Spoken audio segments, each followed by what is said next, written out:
Our salvation is a great salvation. Hebrews 2, 1 through 3 says, "Therefore we must pay much closer attention to what we have heard, lest we drift away from it. For since the message declared by angels proved to be reliable, and every transgression or disobedience received a just retribution, how shall we escape if we neglect such a great salvation? It was declared at first by the Lord, and it was attested to us by those who heard." I want to focus on this one phrase, a great salvation. Why is it a great salvation that has been brought by the Son of God, proclaimed through the gospel, and attained by faith? Well, one, there were great extents. Two, we are in great trouble. And three, there's a great deliverance. So first, there were great extents that were gone to bring about our salvation. The Son of God came from heaven, becoming a little lower than the angels for a time. He was born under the law and lived perfectly in his humanity up to its meticulous standards.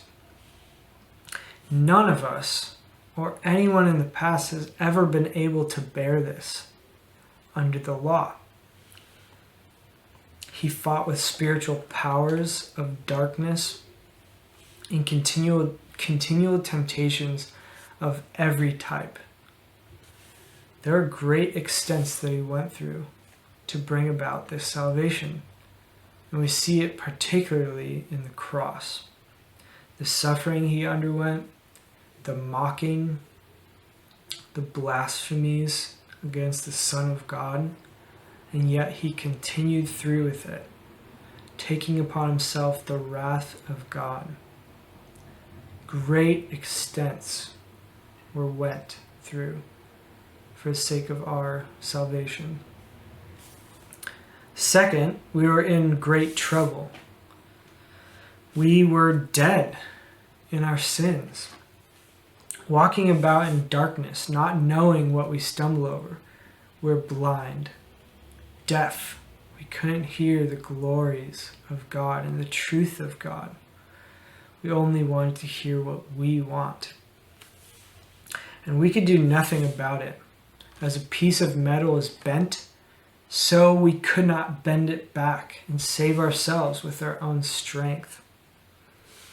Sin was like a barbed wire wrapped around us, and the more we tried to break free, the more it cut us and made us weak to its power.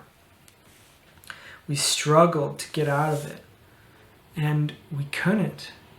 We were held fast by the grip of sin and its darkness. The blood of goats and lambs could not cleanse our own sin. The glorious revelation of the law from heaven couldn't cleanse us, but only showed us our dirtiness. It only showed us what was evil inside and was only a blinding light to us.